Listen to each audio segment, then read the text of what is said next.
back in? I actually want to get you on video just walking out of the door, just like having a guy in the background walking around seems fun. Yeah. Especially because you dress weird. Cute weird. All right.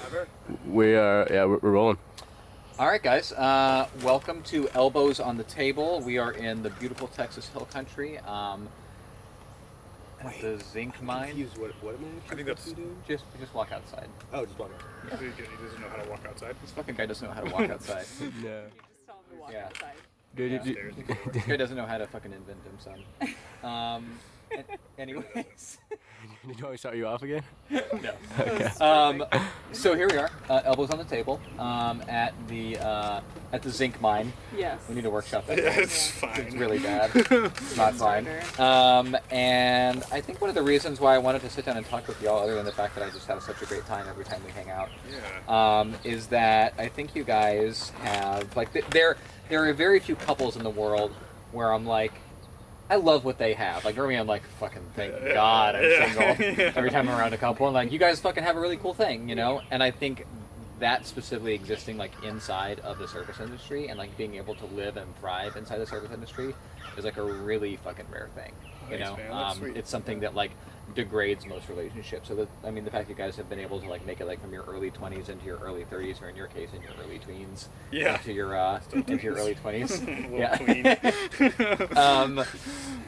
is super cool. So why don't you just tell me like how you guys met? What's your origin story? Yeah. So culinary school, actually. Yeah, that was when we met. So I was 18, about to turn 19. Ooh. Her, my baby. Wow. Yeah. Sweet. Bait. Yeah. Innocent love. Yeah. So she was 22, and her older sister just got married. Mm-hmm. I remember that was like right when we met. We had one class together, and I remember at the time, I mean, for me, where I was at, I was like, I had my first apartment. I was just trying to meet people. I was meeting a lot of different girls. I met Sophie, and then all of a sudden, like 2 months later, we're living together. Yeah, it didn't take long at all. We've been together for 10 years. I remember, so I had a little, I was kind of forced like to make a decision straight out of high school, like, what are you going to do for the rest of your life? And we're going to like, you need to pick what you want to do. And so I just started something, and I quit that, and then I was like, no, I'm going to go to culinary school. It just sounded right. And so it's like I'm kind of going back to school and starting over again when all of these other people are just coming out of high school. And I remember seeing Nash, and I was like, oh my God, he's so cute. And not even realizing that he's probably 18 or 19 years old. And we start dating, and then I realize that that's exactly how old he is, and I'm 22. And it's weird that... Is it because he fucked like an 18-year-old? Yeah, I was like, I found that out immediately. Really. Yeah. I was like, oh God, you're 18. Yeah, you were just trying to like literally fuck me through the wall. That's what you think good sex is. All the good stuff's at the top there, big guy. We should all... Fucking, don't know what you're doing down there. We should all write fucking apology letters to our first sexual partners. Yeah. Anyway, sorry. No, that's exactly what happened. No, it was more, that's it. No, but it's a weird time in your life, because I think about it now, and being 3 years apart, it's nothing. And then obviously later in life, 3 years is nothing. You would never think twice, but at that moment when I was 22 and he couldn't even get a drink with me, you know what I mean, out at dinner, it just seemed so strange. It seemed like a vast period of time. Yeah, so totally. I actually lied about his age for quite a bit of time. Nice. To my friends, actually. To your friends. Yeah, but I was also a different person back then, too. Got it. Yeah. With a different name. Yeah. That lied a lot. Totally different. Yeah, your name I lied a lot. And, but anyway, so that's how we met. And it didn't take long. Cool. What would you say is the key, or y'all's key to, I mean, because y'all have moved around the country, you've been in like a variety of different types of jobs and stuff like that, you know. What would you say is the key to that being really successful for you guys? Yeah. For our relationship, or just like in life? Both. Yeah. I actually think the diversity and like moving around has been, we have grown together and gone through those experiences together. And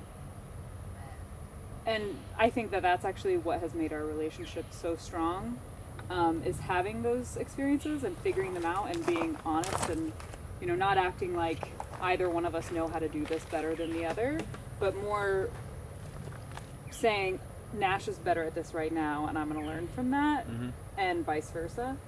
Not only that, but we kind of balance each other out personality-wise. Yeah. And when we first met each other, he was a much more probably softer person than he even seems now, and I was like way more high-strung and edgy and irritable. And so through that time, we've kind of like balanced. We've met each other in the middle, and now it's Sophie just got a temper. Yeah, and now it's just super chill. God, I can't picture you that way. That's really interesting.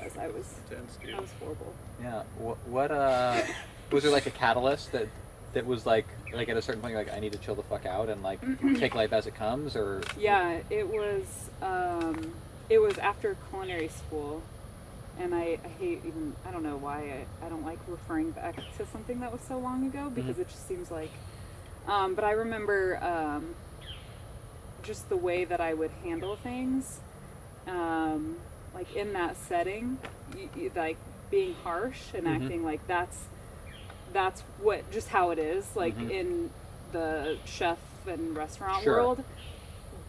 But that's how a lot of people are. It is. That's yeah. real. I mean, that was my personal experience too. And so it didn't help my personality in that situation, but Nash was the total opposite. Whereas like I would watch him say things to people and he would get a totally different reaction than what I would get. And I was just like, I want them to react to me like that. Interesting. Yeah. Interesting. So I think that was part of it. And then probably a few management jobs that I had, and I was just like, you know when you walk away and you just say something to somebody and you're just like, oh, I can't believe I just talked to somebody like that. Yeah. Totally. Or you think, if somebody talked to me like that, like, what would I do? 100%. Right? Yeah. So. Yeah, that's a good point. Yeah. I think like with all that, not just about how you were, but how people are managed and what they react to, and it's something that we're still working on, and I know like everybody is, including yourself. You're always a work in progress, of course. No, I'm perfect. Yeah. Fuck you for saying I'm not. Then you storm out. Yeah. But in what I'm, I think trying to work on now is like your words still have to sink in.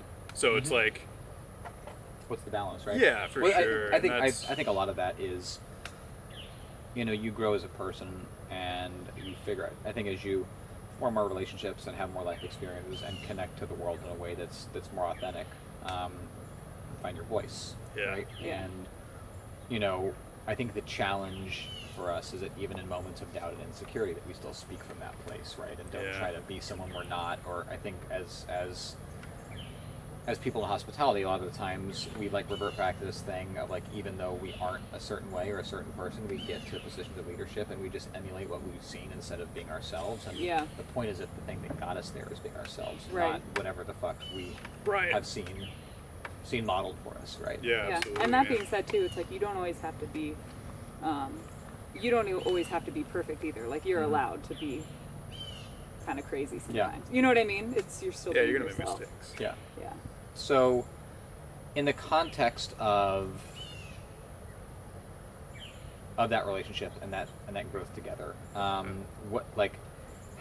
because I think something that's really interesting to me, and something that I'm like acutely aware of and have experienced a lot. I think there is this ebb and flow of sexuality in both marriage and relationships, and how this business can push and pull with that, because it can be so physically taxing sometimes. Right. That that can be a hard thing to maintain a healthy sex life. At certain times.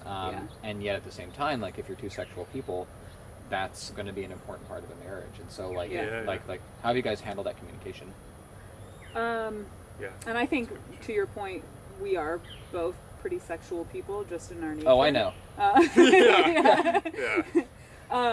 So for the most part, we're like, it's not like we go through this stint of like, oh, like Sophie just doesn't want to have sex with me for like months. That shit doesn't happen. It usually doesn't happen. But not to say that there hasn't been some times where we wake up and it's just like, oh my god, I think it's been like 2 weeks since we've had sex together. Yeah. And it's just like he's working That's super there. rare, but yeah. Yeah, I was like, Yeah. there's been plenty of times where when we first moved to Austin, he was working till 1 or 2 in the morning, and I would go to work at 7. Mm-hmm. I remember those days. Yeah, and Yeah. so we'd have Sunday Yeah. evening together, maybe. Yeah. And yeah, there'd be plenty of times when it wouldn't happen, and then you think about you have attractions to people at work, and like, how do you control those? Yeah. You know what I mean? When you're not Right. getting that attention at home. Totally. And I think you see in like so many relationships when there are other attractions, people feel like they should hide it, and that's what we don't do. Like, we so don't, glad you touched on this. because we don't in like we talked about this too.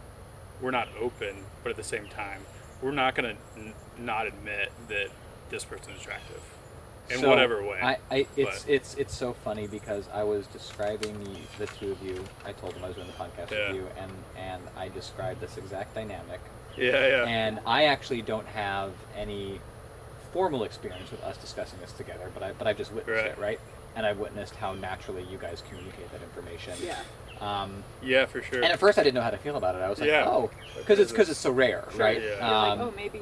Yeah, you know, and like, well, does that mean that they're gonna fuck that person? Like, what's like? Yeah, what happens now? Yeah. What's next, right? Yeah. But then, you know, obviously I've known you guys for a long time now, and I kind of realized like, oh, okay, so like that openness and like the acknowledgement of like there are other people that are totally fucking hot out there, that's enough. And like that's so interesting to me is like the concept. I think the label of openness is so like kind of often narrow in people's minds and like directly defined by like acting on sexual impulse constantly, right? Totally.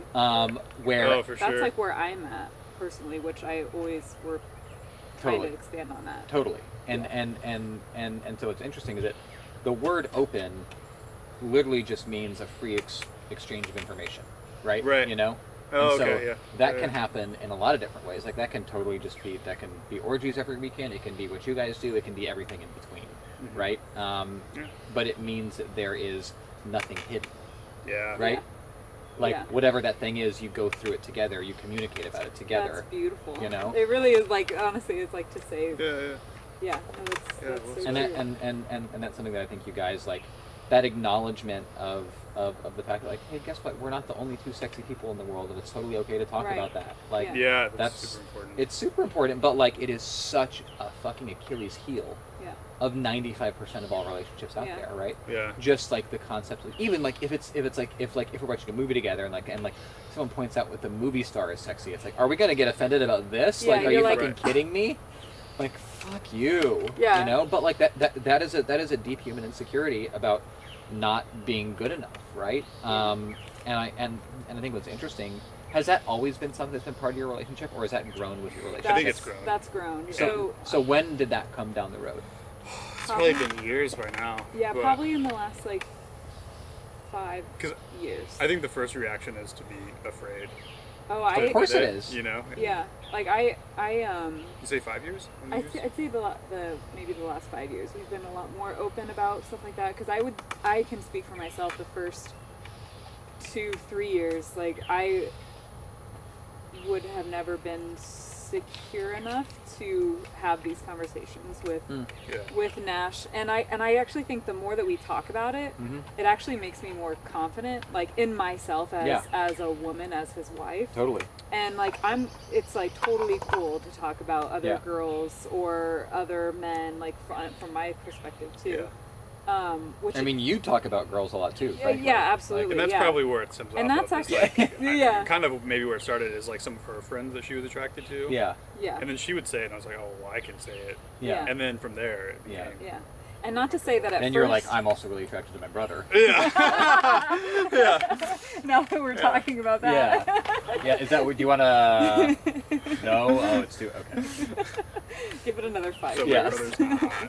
Yeah. It's fucking Yeah, crazy. like I mean, I remember when we would start talking about like attractions, and I would get this tinge in the back of my mind that it's like of insecurity. You know what I mean? Immediately, because it's like it's like, wait, I can say that, you can't say that. You know what I mean? Totally. But I sense. knew like that. Well, that breaks down too. Yeah, right? like I knew that me coming at like saying that to him would have the opposite effect, because it's like a lack of confidence, and it would make you more unattractive, you know? Totally. Yeah. And I knew that was my own insecurity that I had to work through. Yeah. And so how did you work through that?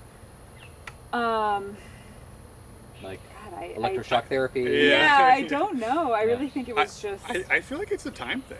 Yeah, you know, like I think you hear it enough, you're attracted to them, so it's hard to be mad at me. And There's it might reps bother too you, of but just it's like over time. Say something. Yeah. Like someone's attracted. Okay, cool. You didn't like go elope with them and fuck them and fucking ditch me, and Right. we're still like living together and Yeah. happy and having great sex. Okay, cool. So Yeah. you know, Yeah. it moves forward, right? Yeah, It totally. snowballs. Yeah, there was never any betrayal. That's I think the. Yeah. And I mean, I grew up a chubby tomboy with like bad haircuts, so it's like I got made fun of like of my outward appearance all the time growing up. Yeah. And so I have always had this like you can get yourself through that like weird insecurity. You know, mentally it's like, oh, this is nothing. Like, Yeah, you talk totally. about another girl, like it gives me a second, Yeah. but it's like I can figure that out. Yeah. My in another like part to this, and like maybe becoming more comfortable. I've actually never really thought about this. Is like, so my dad has been with my stepmom I think for 16 years now, and it's his third wife. And so Third I time's mean, the charm. They say that. yeah, if we're working out, I've heard Yeah. that before. they're great. Yeah. I mean, they're absolutely like great together. And I know I think in the first like several years, I mean there was some issues, and they've been open about like, oh, you know, we talk to people, and now everything's really good. And the way he talks about women that he's attracted to, like in front of her, and it's very much like she's okay with that. And you know, it's like, oh, you're attracted to this person, it's not a big deal. Yeah. And I think we've been really close to them, and that sort of rubbed off, is like they're confident relationship. Yeah. And they're okay to say that. So I think that may also be a little bit of a factor. Yeah, not to mention that that your dad has a record of cheating on his wives. You know what I mean? Yeah. And Same. Yeah, Yeah. and she's married to him, and you know what I mean? She could easily have those insecurities, but Sure. to see the two of them not and be To work strong past that. and cool, Yeah. and she's cool and he loves her, and they, you know, it is definitely a role It's like the model modern relationship, like That's- modeled. Yeah, Yeah, exactly. that's yeah, cool. That's a good point. Some maturity. Um, to what they have. So, big question next is, why are all these flies in my face? It's not gonna get any better. Yeah. So, have you guys talked about opening it up? Is that a conversation that you have had or haven't had? It's an interesting conversation to have. Right. We've touched on the subject mostly on the fact that like I've just come out and been like, oh, I think it'd be really sexy to like watch you like with another woman. I was gonna go man. Yeah. No, I've said that to him before, Yeah. and he's just like, and I can tell it like he loves it, you know. But then we talk about, okay, so would you be okay with me doing, you know what I mean, with another? And he's instantly like, you know, no. That's what's hard for me. He's not, but And it's not that I haven't like thought about it at all. If that's okay, you know what I mean? Like Totally. it's not like So I would it's ask like this this. hard no, but at the same time, So, is it a situation of not wanting to see it, not being okay with it? If it happens in a different space and there's no perceivable crossover on the Venn diagram, what's the point of like I don't like the way that feels? I think it's not an issue with like trusting her. It's I think a part of like like someone being aggressive with my wife. You know what I mean? Like that's what it's a trust issue I have with men. Got it. Being aggressive with my wife, and you know what I mean. Like it's not. No, like, I mean that's if it was like like, really good and I inherently trusted not this guy, trusting men is a fair instinct to have. Yeah. Like I'm not going to say that that's like That's the hard part. unfounded. Yeah, for for sure. Well, Yeah. and you've said it would almost have to be somebody that he, you know, trusts and respects, like in that regard. Yeah. And he was like, so it would have to be one of my friends. And Yeah. I'm just like, that would be Awkward. awkward. Yeah. So it's like, Virgil. so he would need. Yeah. It's Virgil. Just give Virgil a fucking ton of Viagra. Yeah. No, for me or her. Because that's what he said. We're not sure which. Like, Super ambiguous Yeah. stuff. Yeah. So Can we just clarify this, please? I'm sorry. I don't know. That's what we were supposed to go there, but here we are. Anyhow. yeah. So, yeah, different perspectives, and then but then he also says, ew, if I wanted to be with a woman, like he has no problem with that at all. And it is like trusting. Yeah. Yeah. And not that women can be terrible, but No, like men are disgusting. we're It's the usually truth. more dominant, aggressive sexually. So that's another thing. Yeah. Yeah. Yeah.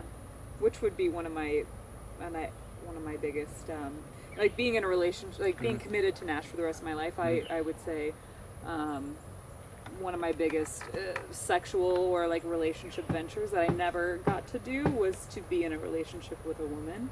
And it's not even like honest. It's not even like a sex thing. It's literally being in like a committed, like loving relationship with a woman and like to have a girlfriend.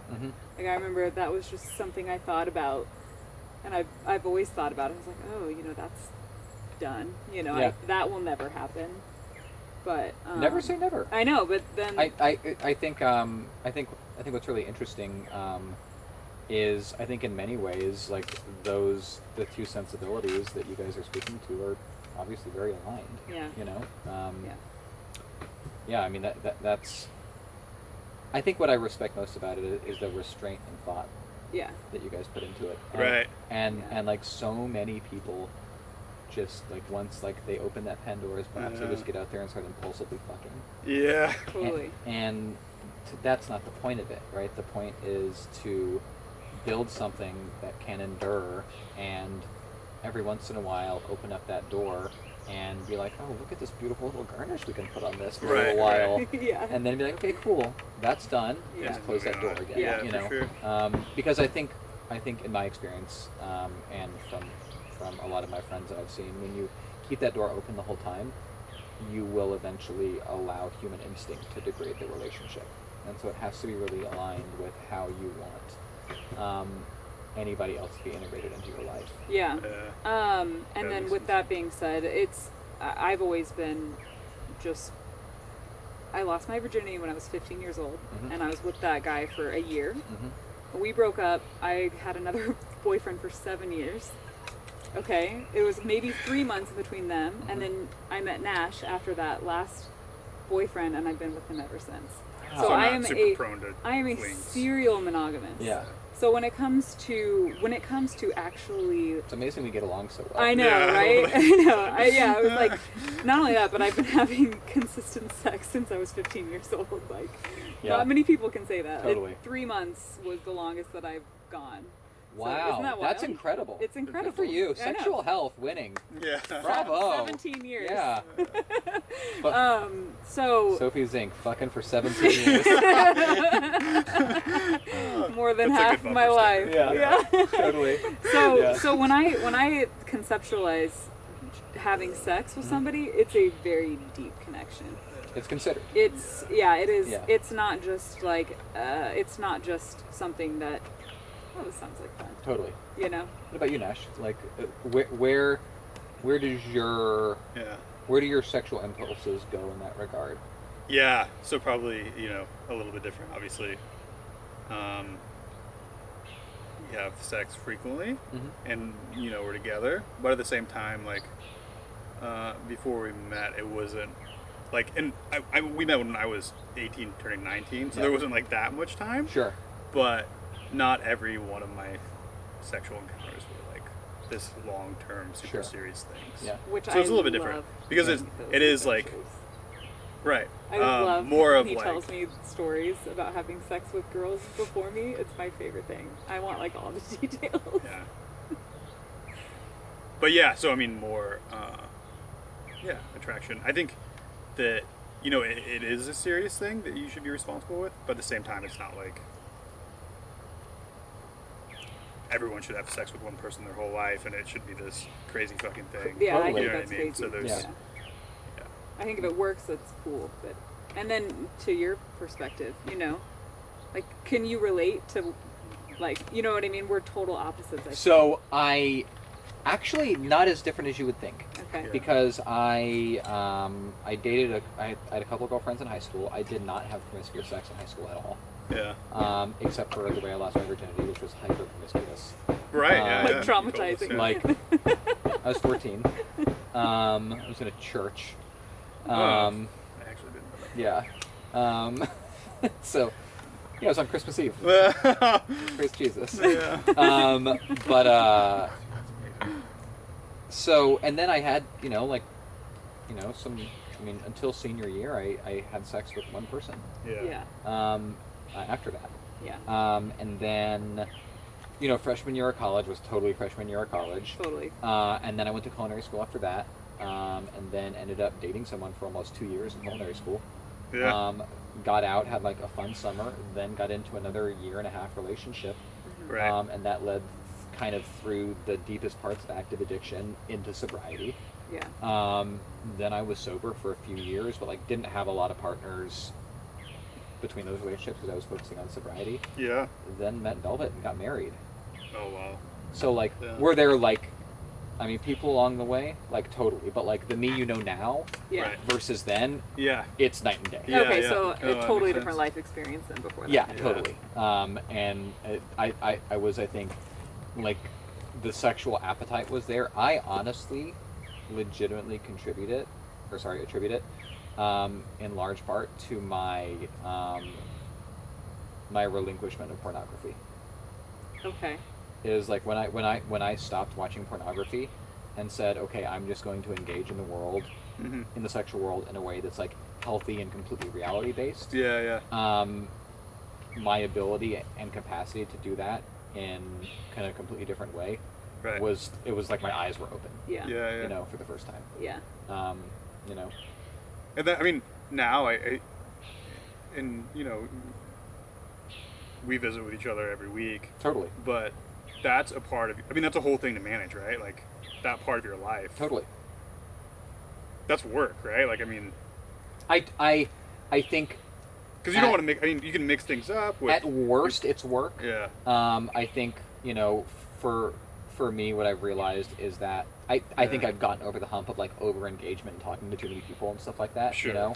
I think I've landed at a point where it's, if I'm not going to share time with anyone, like, especially any physical time, unless I'm like sure there's a real connection there. Yeah. And I can actually see it going somewhere.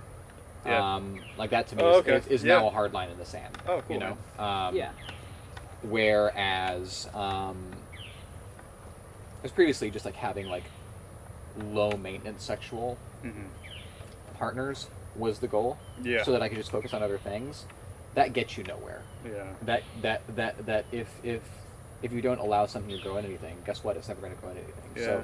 So if it doesn't have the capacity to be something special, even if for whatever reason maybe we're both really busy or any number of things, or I'm the third person in an open relationship and that relationship isn't going anywhere. Yeah. Like whatever variable it is, there could be, there just needs to be an understanding of like what those boundaries are. Yeah. Right. Yeah.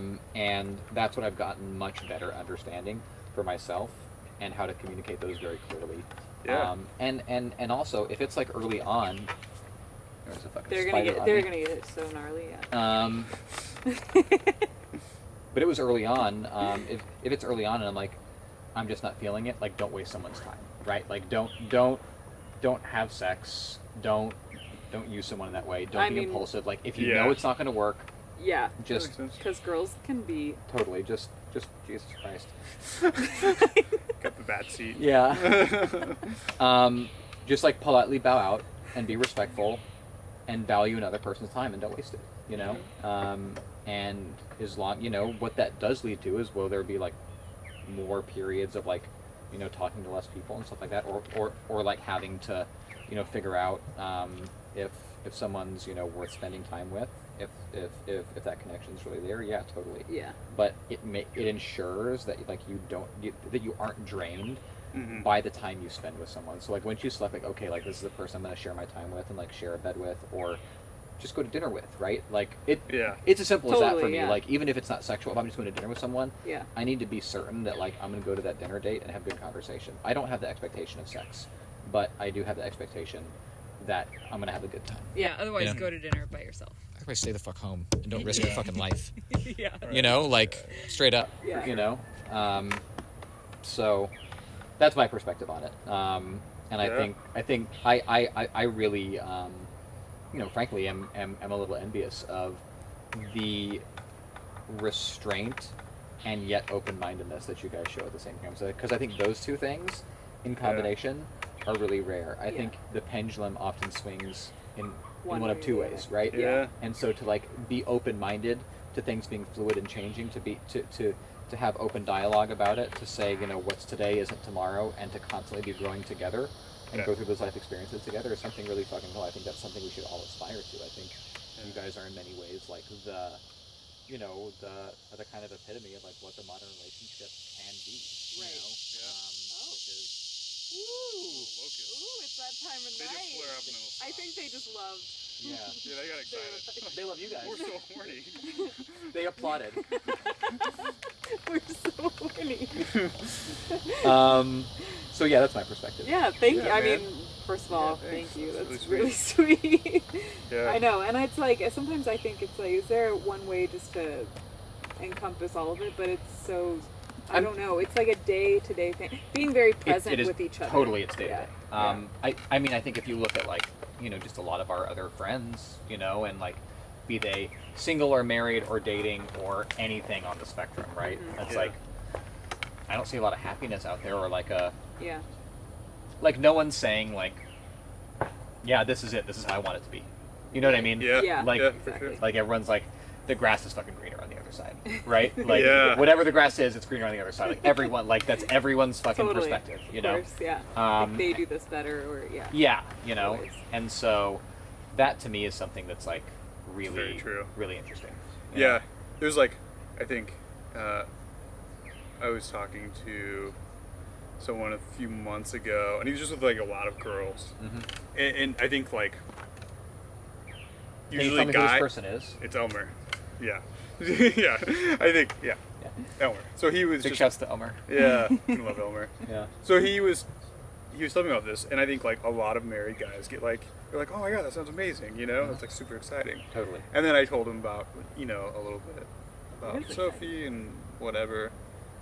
And then he was like, fuck, I want that. He was like, this is fucking terrible. Like, he just keeps on like, he just didn't find like meaning, I think, with all these different people that he was with. Well, And he couldn't find someone that really was worth his time. well, I think you're. I mean, something that I've realized, and you know, I'm not saying I'm perfect, but I mean, I have realized this is that you won't find someone worth your time if you don't give them the time. Yeah, for And so sure. if you're Yeah. constantly over engaging, Yeah. you'll never have the space to, because that person could be totally right in front of you, Yeah. and there could be like some equation of other Right. distractions that just like are like Sure. so fucking like, oh, I just want to go fucking do all this other stuff, and like, you know, person who could be really truly compatible for you and like really offer you a lot, you just won't get there with them yet. Yeah. And it'll be ships passing in the night. Right. So it's like, Being there for one specific thing when they probably Yeah. are also for maybe more or exactly. a different specific thing. Exactly. Yeah. Cool. Nice. Good stuff. So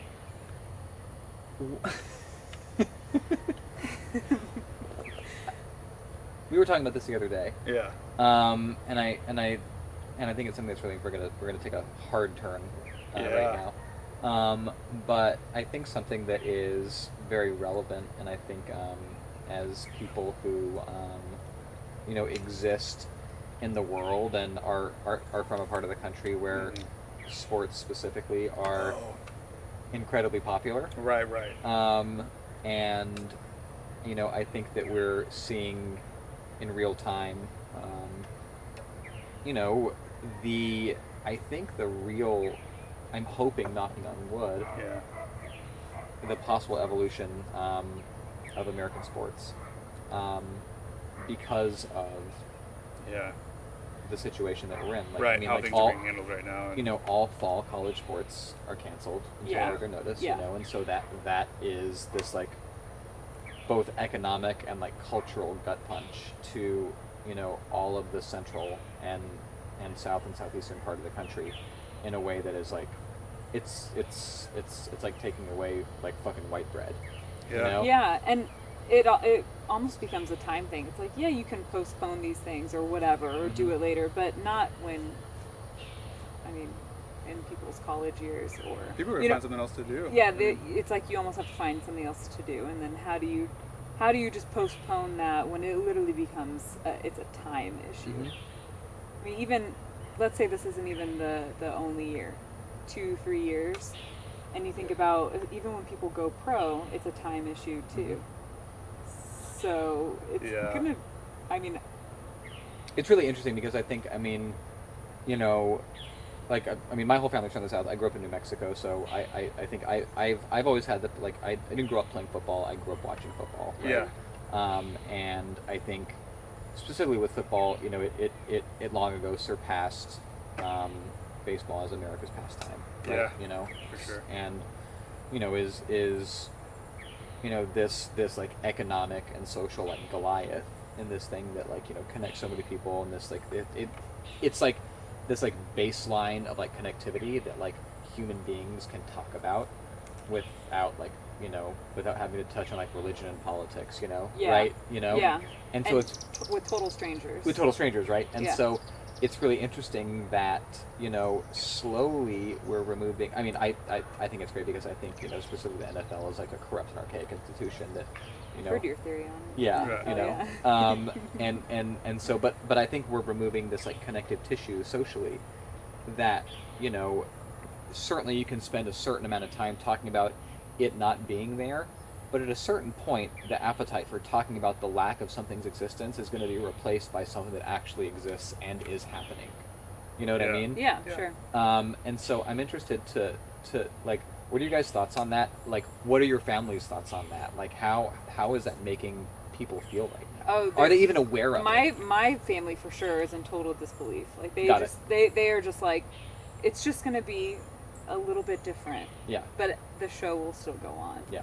And if we can't go to the stadium, then we'll, you know, have a big whatever thing at the house. Sure. And it's just like, this may not be even, there may be nothing to watch. Yeah, like, well, I mean, and specifically, if they don't, like, drastically alter the plan that they had, like, I mean, the NFL was like, okay, so, like, we're just going to do it like baseball, and then baseball is like having whole teams get fucking COVID, and it's like, hey, that's not a good idea. So, like, unless you're planning on getting every team in the same city and playing games there, this shit ain't gonna work. Right. You know? Not at all. And if they don't do that, like, that will happen. Which they could. I mean, I'm sure that there could be some sort of structure set in place to do something like that. Sure. I mean, there's plenty of money and resources. They don't seem to be being super proactive. No, but that's what I mean. That's like, they have the money, they have the people, they have the resources, so it's like...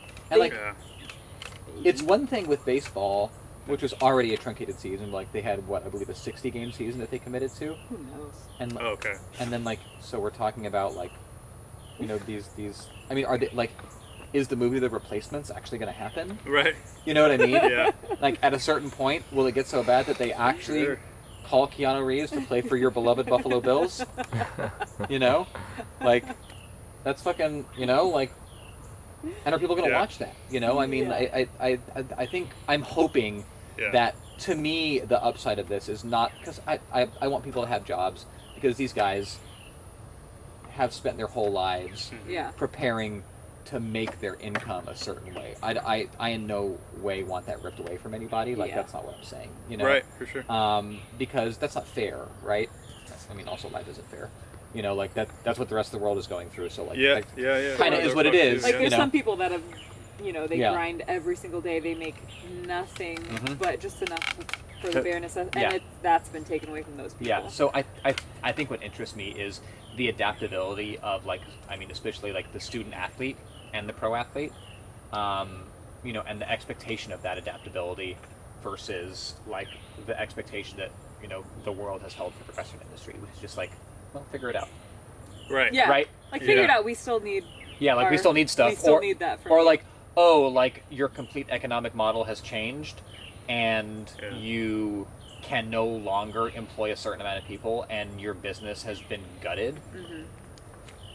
Can I still get to-go food? Yeah. Or like, are you guys open? Oh, you guys aren't open on Mondays? That sucks. I'm gonna complain about that. Yeah, totally. Yeah. Oh, your owner is only working 8 days a week because like that's all the business can afford. Negative Yelp review. You know? Yeah, these guys didn't handle this situation as best as they could. You know, it's like totally. Like in what world is anyone, you know, prepared? No, nobody. To handle this, you know, and I think this like complete crisis of leadership that we're in informs all of this. You know, everyone in these huge industries has been asked to solve a problem that they were never and will never be equipped to solve. Right. Yeah. And so, you know, and the onus has been put on industries of entertainment to be in charge of public health. Right. So I was watching, I think it was Sports Center, but they were talking about college football, and one of the guys made a point. He's like, so you have these student athletes that they're not paid to play the sport, but they make the school and the coaches and all of these other people millionaires, right? And so you can have them play the sport and pay for their tuition and room and board and meals, but how do you ask them to play this sport when it is literally a life and you know, life and death? It's well, maybe I think sounds more dramatic than it is, but life and death to somebody else, maybe with themselves, I think is more likely. Or you can't see your families for the rest of until your contract is up. You know, until you graduate. Yeah. Because you're gonna play football for us. Yeah. It's like, whoa. Like, that's not a fucking real transaction. It's not a choice at that point. Yeah. And I'm weary. I think I kind of would be surprised if it happened at this point, because I'm just like, I'm not excited about watching football this year because I just don't. Yeah, I mean, I think what's interesting is that there is. I mean, the NBA has shown us a way to do this. Right. I mean, they got in that bubble. Yeah. And there have been 0 positive tests. Yeah. Yeah. And in spite of the Lou Williams chicken wing eating accident. It's amazing. They can have one stadium or one field that they all play at, and you're just, I guess, quarantined for the most part. You just go to Las Vegas. There's hotels everywhere and a big fucking stadium. Like, you just go to Las Vegas. Like, it's the most obvious answer in the fucking world. Yeah. And when you're in the pros, you're generally traveling anyway, so most of the time you're not. So less travel, which is good. Yeah. You know? You're not home for the most part, anyways. So. I mean, I just feel like, you know, there's totally a way. That's a hard one. Yeah. Like that's a hard problem to solve. Yeah. You know, like how do you actually get on the field and practice? Right, because you're gonna have. Yeah. You know. 32 teams They're gonna lose. I mean, I think there should be an effort to do it. Like the NBA did it, and they forfeited so much money to do it, but they're still gonna make a lot of money. Just the TV contracts alone. Yeah. Just not near as much as they would have. But I mean, I think the responsibility of doing it safely, there is not to sound like Ronald Reagan right now, but there is a certain degree of like trickle-down economics, which is to say, like, you know, the TV contract pays the NBA then pays a certain percentage of salaries to their players. The players then have different employees and investments that then are able to continue functioning because of that. You know, and so I think that is, you know, that's fundamentally it. Yeah. Interesting. Yeah. Cool. All right. Well, that's all I got. You guys got anything? I think so. Anything you guys want to share with the world? Oh, we were going to talk about shitty dogs. Let's talk about shitty dogs. Yeah, See? sure. Really quick. Dogs. So, you guys hate dogs. It's not going to look I good. don't hate dogs. I don't hate dogs. Here's This my is thing. going to be I a love nightmare dogs. for you two talking about dogs. I love dogs. I love dogs. I love animals. Same. Yeah. I'm like, what's not to love, right? Totally. Well, no. Clearly some things. Kidding. Yeah. Of course. Shitty dogs. So, especially living in Austin, it is like, a fucking thing. Yeah. Here. We are a dog city, and I love that. I love seeing dogs out. I do not need to love your dog. No. You know, when it comes into the store, I don't need to stop and pet your dog. No. And because your dog came up and sniffed me and I just walked away, it doesn't mean that I'm a bad person. It does. Yeah. And I'm just like, Actually, definitely means yeah. that. I'm like, I don't want to pet strangers. I don't want to pet every stranger's dog, because when you think about dogs and they get into the nastiest crevices of your home, that's just what they do. They're dogs. And then I don't know what you do to that dog. You know, I don't know you. Like, dogs are great and humans are disgusting. I'm like, it's not necessarily your dog. It's you and your space. And Totally. No, and that would actually offend somebody less than if I said I just didn't like their dog. Well, here's You the know, thing. when you think about that, it's like, oh no, it's not your dog, it's you. And Yeah. you're like, oh, okay. Yeah. Good. No, you're so right, Andrew. Like, I never thought about it that I way. thought it was my dog you didn't like. Yeah. And yet, it's like there are dogs that are good with people. There are dogs that are good with other dogs. There are dogs that are great in social situations. There are dogs that are terrible in social situations. And here's the thing about it. Dogs let you know exactly what they are good and bad at very quickly in a relationship. Yeah. And what I have a problem with is that when these people, I mean, let's just call it spade a spade. This stems from our experience at our at our gym, Yeah. right? Yeah, yeah. And just like people, well, my previous gym, because Same. Same. Yeah. Same. yeah, just you're hanging on for dear life. Yeah, I am. But you know, like you bring a dog and it's like, hey, cool, like, great, bring your dog, but your dog literally attacks other dogs and just barks for an hour.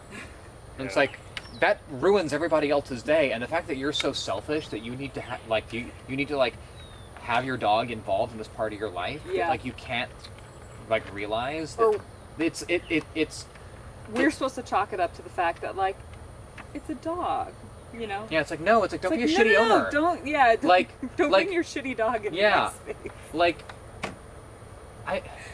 I mean, like, if, you know, it's like if you have a friend that, like, you know, is a kleptomaniac, like, maybe don't go jewelry shopping with them. It's like higher percentage of it not ending out well. You Or know, just like barks and shits everywhere. Yeah, I exactly. don't want to hang out with Yeah. you anymore. Yeah, but That's usually- I mean, my all-time thing was when it was on a Saturday, Yeah. and I was towards the back of the room, and there was just an unchained Australian Shepherd just right next to me doing like volume snatches when there's like Ugh. 50 people in this room, and it's like, yeah. you know, at a certain point, it's also like I think, you know, the onus is on like the business to be like, Be like, Don't do hey, you're being a jerk, Sure. Yeah. like, you know. But also, people, don't be jerks. They like that. They like it. They're horny. Dude, locusts hate dogs. Yeah, they do. I have a dog in my life now, which is really interesting. What? My sister. Oh, is she here now? Oh, She lives with me Is she moved in now? and has a dog. I thought that was definitely a made-up story. You think Weird, I just feed yeah. you these? Yeah. Yeah. Absolutely. I literally don't Fake do that. podcast. Sisters. So she moved in, and I will say there was like an adjustment period of Sure. like there was like more energy in my space. Like, I'm not used to it. Yeah. Now I love it. Yeah. You know. Yeah. But like, you know, classic example, dog, really good with humans, really easy to walk, not great with other dogs. Yeah. So it's like, Sure. I mean, once I realized that, hey, you know what? If I go downstairs and there's another dog in the dog park, I'm gonna go the other way. Sure. I'm not gonna go in there and be like, hey, he's not okay, but like, let's maybe have them sniff and then get into a fucking fight. Like, no, like that's dumb. Like, See where this goes. like easily avoid the variable, right? Yeah. You know, like, No, I know. and like, you think that's fun for the dog?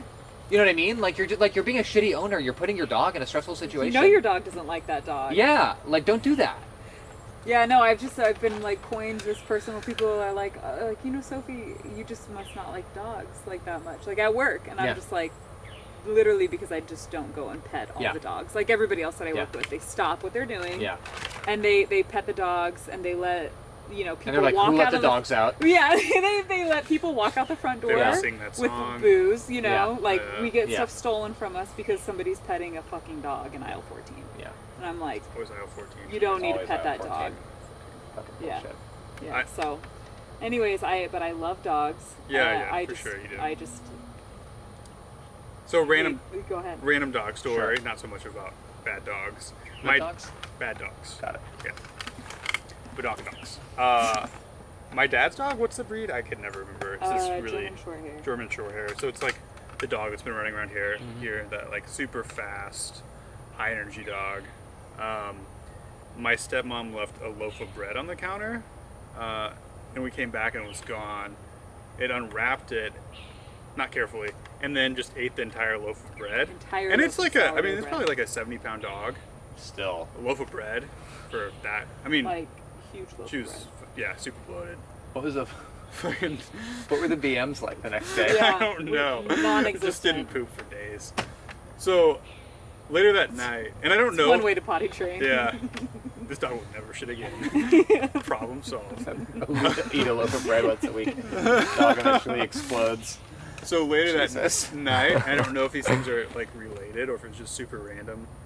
We're all talking, and Sophie specifically starts talking, and the dog just stares at her like this, and just intense like, arf, arf, and no, like rabid, Oh, like hair faster? standing up on the back of it, and like, Like, he really? had to, your dad had to like grab the dog. like super aggressive. It was like growling, like just staring just at fucking me. panicked. And everything was very chill. Yeah, and I was just like, that's a shitty fucking dog. Like, fuck that dog. Fuck that dog. Yeah, Yeah. I don't know. It was bread, but I don't know. I think it's a It was shitty weird. dog. It could have been. I Yeah. mean, I think it's a huge stretch to I say think it's if the you're, bread. I think if you're, I was like, Like, yeah. I think if your dad didn't grab her and Right. stop her, classic. Every time knows? German Shorthairs eat bread, they just attack women. They're like the Ray Rice. They're like the Ray Rice of dogs. yeah. Yep. Shitty dogs. Shitty dogs. Good shit, guys. Yeah, really good. Thanks for sharing time. Love you. Thank you, Paige. Love you. Thank you, guys. Thanks for the wings. Jeez. Yeah, that this was is fucking amazing. perfect. All right, well, this has been Elbows on the Table. Put them on the table. Yeah. All right. Good shit. We'll see you guys next time. Over and out. Okay.